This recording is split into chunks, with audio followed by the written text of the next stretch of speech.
today we are talking about all the books that I want to read in August.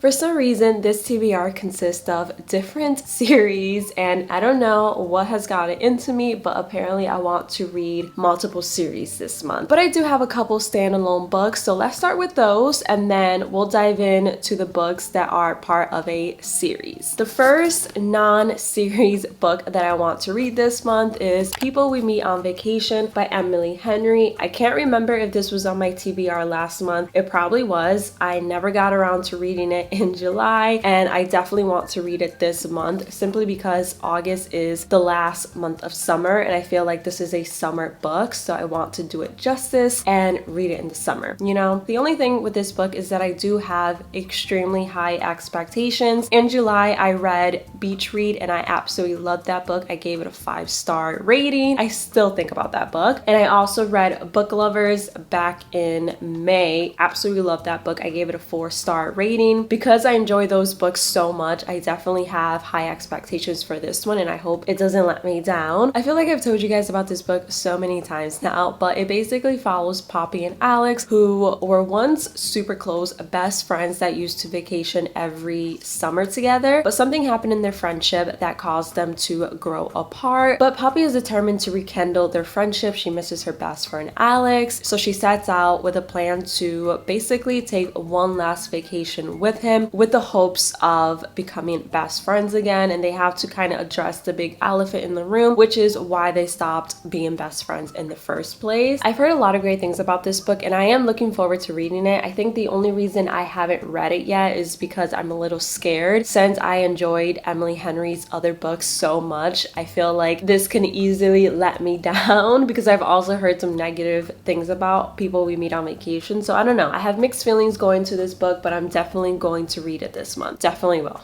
The next standalone book that I want to read this month, I actually started reading back in July, and I DNF'd it, but I hate DNFing books, especially books that I paid for. It just makes me feel like I wasted my money. So I am going to attempt to finish it this month, and it is The Axe Talk by Rachel Lynn Solomon. I attempted to read this during one of my reading challenges. I think it was a video where I read 7 romance books in 7 days, and I just couldn't get through this book. I didn't really like the main character. What was her name? Shay. I found her kind of annoying, and I only made it to like the first 40 pages, but I am determined to finish it this month because once again, I hate DNFing books. The only book that I really DNF'd and I have no plans to go back to is Normal People by Sally Rooney. Any other book that I DNF'd this year, I have plans to read it before the year is over. So definitely reading this book this month. This one basically follows 2 radio co-hosts who hate one another. Basically, they are forced to co-host a new radio show that apparently goes viral. The only problem is that Shay and what's the other guy's name? Dominic are faking the fact that they were once in a relationship and that they are now exes, but through that process of pretending to be exes, they actually fall for one another. So now they have to figure out, do they give their new relationship a chance, or do they continue to basically lie to their fans and to their public? I definitely had high hopes for this book. I just didn't expect to be annoyed by Shay so early on in the story, but I am definitely going to give it a second chance this month, and I hope that I enjoy it. I hope that it's worth it.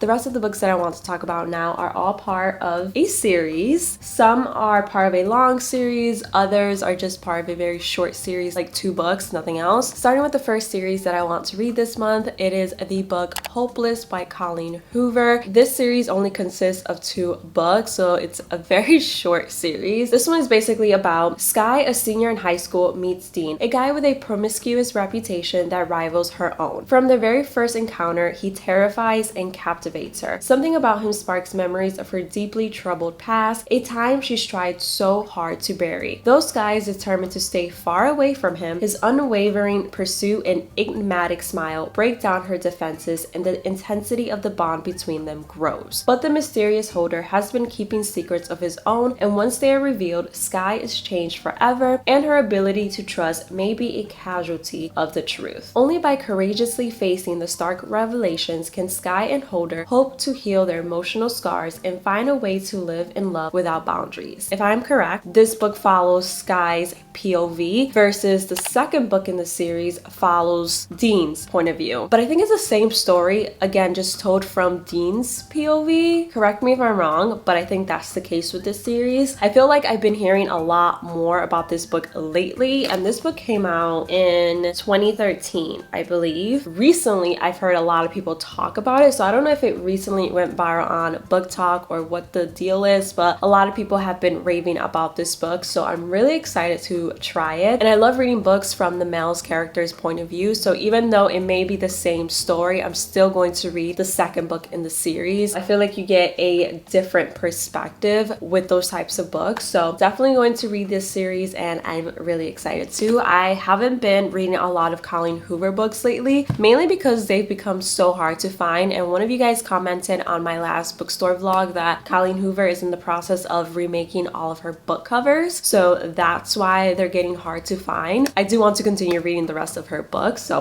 hopefully she finishes that process fairly quickly. The next book that I want to read is the second book in the Shatter Me series. This one is Unravel Me. So if you're unfamiliar with the Shatter Me series, it basically follows Juliet, who has a gift or a curse, depending on how you want to view it. Whenever she touches someone, they basically die, and the reestablishment, so a new world order type of government, wants to use her power to further their agendas, so she has to try to escape the reestablishment while still fighting for the man that she loves. So this book basically deals with the aftermath of the first book. I think it picks up right after the first one ends, but I'm not sure because, again, I haven't really read it yet. And it follows the same main characters from the first book, so it follows Juliet, Adam, and Warner. I wasn't going to continue this series, but so many of you guys told me that I should, so that's what I'm going to do because you guys never really let me down. I do want to read the novellas. There's a bunch of different novellas in between each book in the series. I don't know if I'm going to buy the physical copy or if I'm just going to read it on my Kindle. I might just read it on Kindle and call it a day. I haven't really decided yet, but I definitely want to read this one as well as the novella that's in between the first book and this book. I just haven't bought it yet. I actually really did enjoy the first book in the Shatter Me series, so I am looking forward to finishing the rest of the books. I don't know if I'm going to be able to finish the series this month, but I'm going to try. The next book that I want to read, I'm actually super excited about. This is probably going to be one of the first few books that I open up this month, and it is The Daughter of the Pirate King by Trisha Levin Seller. This book is giving me Pirates of the Caribbean vibes. I'm a huge fan of the Pirates of the Caribbean movies, and on the back it does say that if you are a fan of the Pirates of the Caribbean movies, then you're going to really enjoy this book, so my expectations are set very high. But this one is basically about, set on a mission to retrieve a hidden map, the key to a legendary treasure trove, 17-year-old pirate captain Alosa allows herself to be captured by her enemies. More than a match for the ruthless pirate crew, Alosa has only one thing standing between her and the map, her captor, the unexpectedly clever and unfairly attractive first mate Raiden. Or is it Ridden? I don't know. But not to worry, for Alosa has a few tricks up her sleeve, and no lone pirate can stop the daughter of the Pirate King. Doesn't that sound amazing?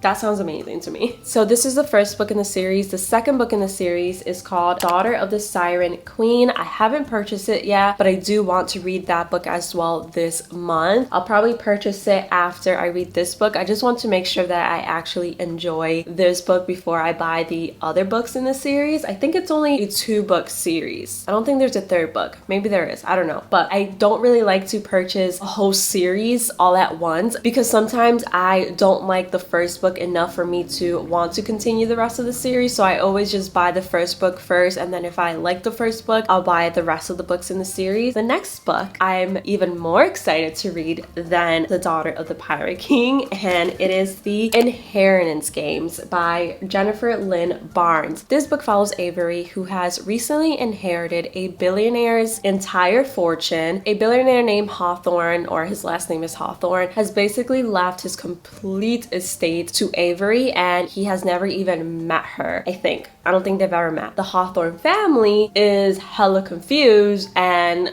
upset that they didn't get any money, but this complete stranger has received their entire wealth. The twist is that in order for Avery to have access to this money, she actually has to move into the Hawthorne mansion where the rest of the family currently lives. From what I've gathered, the family is not happy to have her there. They view her as a threat and they're trying to figure out how she convinced their grandfather to leave his complete estate to her. That's what I've gathered so far. I tried to keep myself from reading any spoilers because I don't want to spoil this book. It sounds so good. When I featured this book in my last bookstore vlog, so many of you guys were talking about how much you loved this series. The second book in the series is called The Hawthorne Legacy. That one I haven't purchased yet because the paperback version doesn't come out until August 1st, but as soon as it comes out on Amazon, I'm definitely going to order it. And then the third book in the series, which I think is the last book in the series, is actually coming out in September of this year, so I'm really excited about that. I already know I'm going to love this book because, again, so many of you guys have raved about it and it's given me Knives Out, which is one of my favorite movies. I hope I'm not jinxing myself by saying that, but I just feel like I'm going to really enjoy this book. I don't know why the author, Jennifer Lynn Barnes, or the publisher, released the first book in paperback and then the second book was released in hardcover. I hate mixing hardcovers and paperbacks together, especially within the same series, so that's why I haven't bought the second book. The last series that I want to read this month is actually, I don't even know what this series is called. Is it Folk of Air? I'm sorry, I don't know what this series is called. But the first book in the series is The Cruel Prince by Holly Black. Jude was 7 when her parents were murdered and she and her 2 sisters were stolen away to live in the High Court of Fairy. 10 years later, Jude wants nothing more than to belong there. But many of the Fae despise humans, especially Prince Carden, the youngest and wickedest son of the High King. To win a place at the court, Jude must defy him and face the consequences. From #1 New York Times bestselling author Holly Black comes the first book in a stunning trilogy filled with twists and enchantment as one girl learns the meaning of true power. That just sounds so interesting to me. I feel like this first book is definitely going to be a little slow because from what I've gathered, the first book in fantasy series are always the book where the most time is spent on world building and on getting to know each character. So I'm going into this book expecting it to be slow and hopefully the second and third book definitely pick up. The first book in the series is The Cruel Prince, which is this one. Then the second book is The Wicked King, and then the third book is The Queen of Nothing. I actually have no idea what the second and third book are about because I didn't want to spoil the first book, so I don't ever read the synopsis of future books in a series until I finish the first one. Did I say that correctly? Like, I never read ahead, but I am very excited to read the complete series this month, and that is pretty much my TBR for August. Let me know in the comments below if you have read any of the books that I mentioned in today's video. I would love to know. Also, don't forget to comment down below your August TBR. I would love to know what books you are planning to read this month. Maybe I'll take some book recommendations from your TBR. You never know. I really hope you guys enjoyed watching. If you did, don't forget to give this video a big thumbs up. Don't forget to subscribe. I would love to have you a part of my little community here on YouTube, and I'll see you guys in the next one. Bye guys.